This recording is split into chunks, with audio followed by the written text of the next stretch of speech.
Fascinating.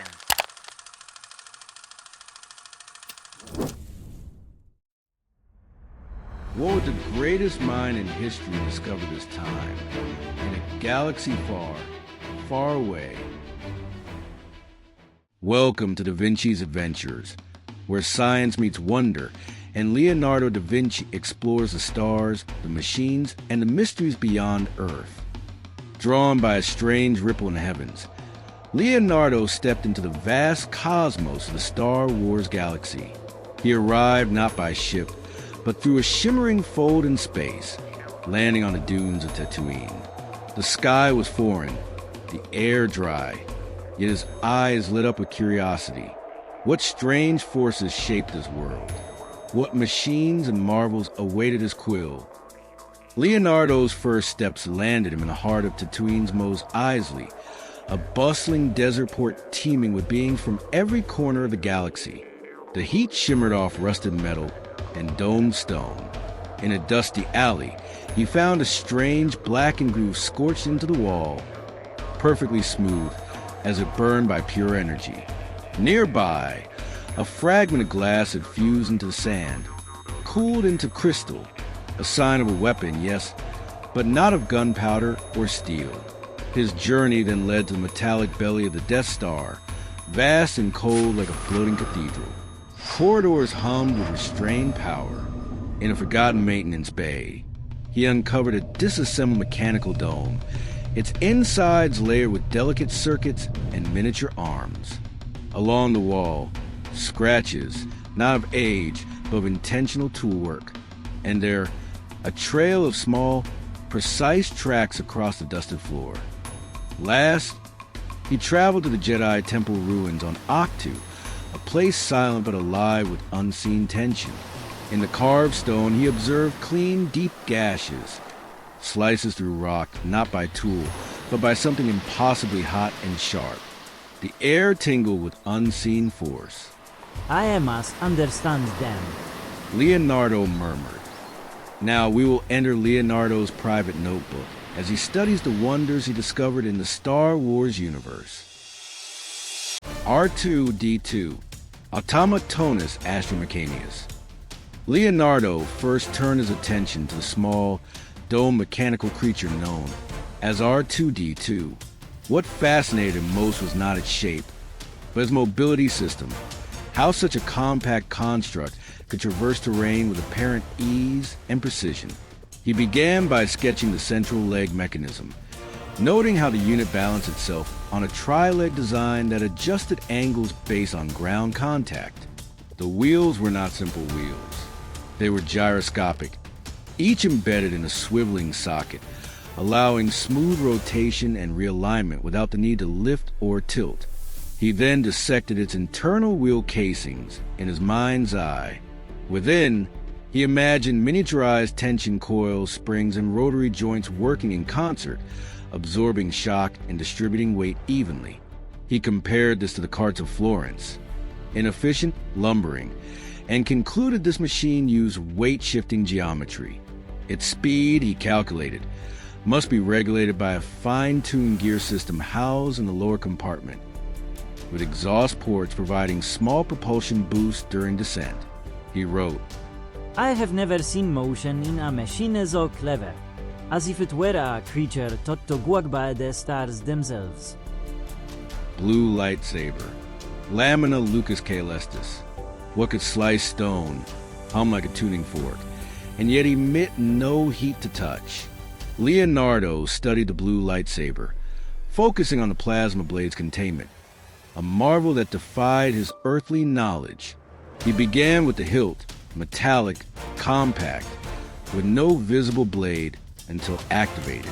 From it, energy sprung forth, not wild, but perfectly held within a fixed length. He theorized a magnetic containment field, something that could trap high-energy plasma in a tubular form without letting it escape or dissipate. Around the crystal core, something he identified as Kyber, he sketched spirals, imagining a focusing lens system made of transparent alloys unknown to the world. The glow of the blade, he noted, shifted subtly as it moved, implying a delicate balance between containment and frequency. He likened it to the tuning of a lute string. Tighten too much, and it snaps. Loosen too much, and the blade would fade. He wrote, "A sword of light, not made to burn, but to cut space itself. Its perfection lies not in its fire, but in the silence that surrounds it." X-Wing Starfighter, the latest Bellator Stellaris. The third marvel was a flying vessel called the X-Wing. Leonardo studied one that had crash-landed on a remote moon. Its hull cracked, but its design still mostly intact. What captured his fascination was its wing structure, especially how it split and rejoined mid-flight. He studied a mechanism that allowed the four wings, S-foils, to open into an X shape. With great care, he sketched the hydraulic actuators, positioned precisely at the fuselage base, controlling the upward and downward movement of each wing. Inside the joints, he imagined locking gears, allowing the wings to stabilize at full extension without losing aerodynamic alignment. More intriguing was the balance between flight and firepower. Each wing held a laser cannon, yet the ship maintained agility in atmosphere and vacuum. Leonardo concluded that its engines were powered by a dual-thrust ion system, with exhaust vents that redirected force to keep the vessel nimble even during wing shifts. He noted, "To make war with winds, and yet soar with the grace of a swallow, the ship is a marriage of violence and harmony." Holocron, Memoria Crystallina Jedi. Hidden deep within the Jedi Temple ruins, Leonardo uncovered a strange, palm-sized cube, a holocron. At first, it appeared a simple artifact, but upon closer inspection, it revealed an interactive storage mechanism far beyond any book or scroll. Leonardo marveled at how it activated through touch and thought, unfolding light into structured symbols and voices. He studied the lattice-like corners, noting they were not merely decoration but functioned as conduits, channeling energy from a central crystalline core. His sketches showed intricate optical nodes, possibly using reflection and resonance to encode and project data. He theorized the holocron's crystal was attuned to emotion and intention, a rare harmony of physical and psychic technology. It recorded more than knowledge. It preserved wisdom, activated only by those in tune with its design. He wrote, "This is no simple machine. It is a vessel for the soul of thought, a library shaped by light and opened by belief." The Force, Vis Mystica Universalis. Lastly, Leonardo became aware of a presence that was not seen or touched, but felt, a flowing power that influenced matter, life, and mind. The locals called it the Force. He approached it scientifically, noting how certain individuals could move objects, sense danger, even heal with no physical interaction. He theorized that the Force was a field of invisible particles, moving like wind to the fabric of reality, guided by living beings through concentration and balance. In his notebook, he drew figures meditating, with spiraling lines around them, his way of visualizing the currents of this unseen energy. He compared it to magnetism or sound, something real but beyond the eye. He was cautious not to mystify it too much. To Leonardo, the Force was not magic. It was a natural law yet unnamed, waiting to be studied with precision and humility.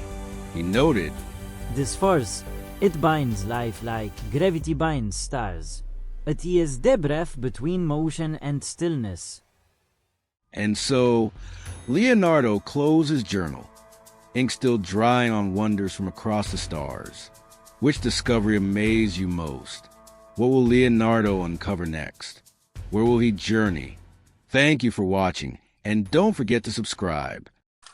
Fascinating.